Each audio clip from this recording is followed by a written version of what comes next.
and... Go. Okay. So today we're going to be adjusting the rear end of a cart without any type of leveling in the front.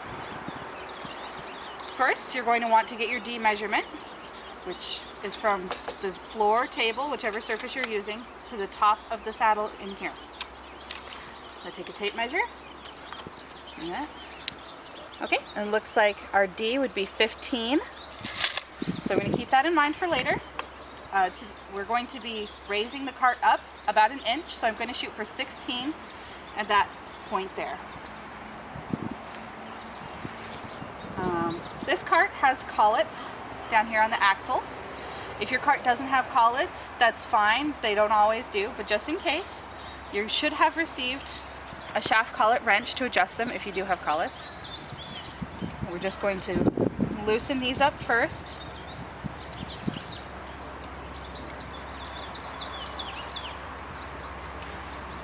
And then slide them out of the way. If they stick a little, that's perfectly normal. They want to stay in their original position. And just move them up and tighten them down.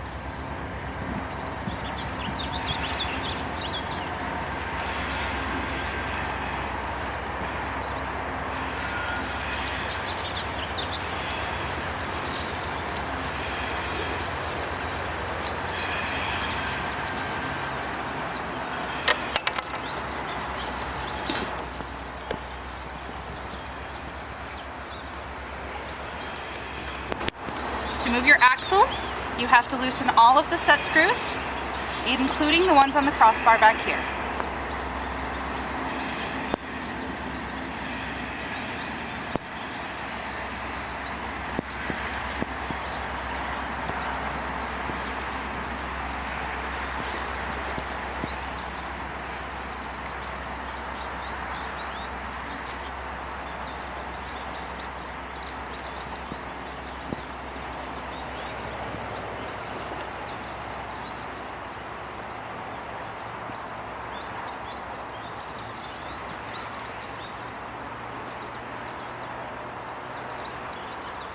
And it's better to leave the wheels on?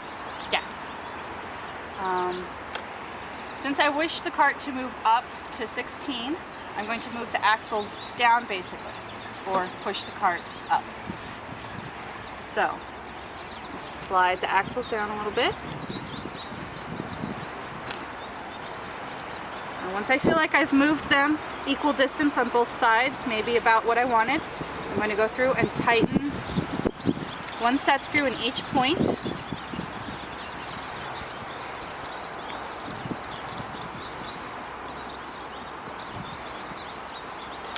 And now we're going to check the D to see if that moved where we want it. Yep, that's about 16, so that's good. Then we need to check our axle height, which is the top of the axle here to the top of the frame rail in the cart. Sometimes it's hard to tell on the back end of a cart because it goes up into the saddle, so you just have to kind of follow the rod in there and know that it's about here. So this back point,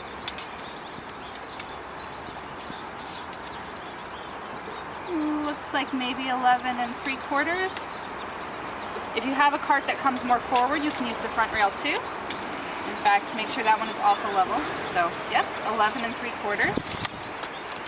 And I want to make sure this side is the same as the other side. Check. Oh, that one is 12. So we're going to need to move this point. I'm going to double check this one too, see if it needs to move while I'm in there. This is why we use stands in the shop. And that one's about 11 3/4, so the front just needs to move. And since it was 12, we need this part to come down a little bit. So I'm going to loosen that set screw in here. And then I'm going to push the frame down and the axle up a little bit. And I'm going to hold this in place and tighten. And then check my measurement. 11 3/4. So once I've got all 4 points adjusted, or 2 if you only have a single cart. I'm going to double check that this didn't move. It's still 16. So I'm going to go through and tighten everything. It is very important that you tighten every set screw after you adjust, as tightly as you can. With the short end of the Allen key, make sure it sits all the way in the set screw so you don't strip anything.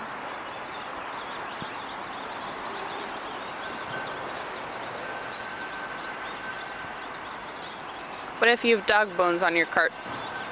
If you have dog bones on your cart, they shouldn't need to get moved depending on how much you're adjusting, but if you do adjust to where the dog bones maybe look weird, then they should always just be about the top of the wheel, wherever your wheel is located.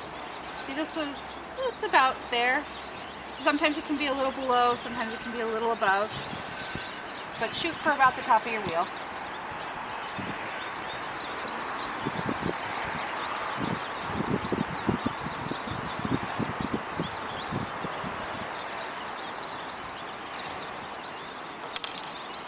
Now I'm going to move my shaft collets.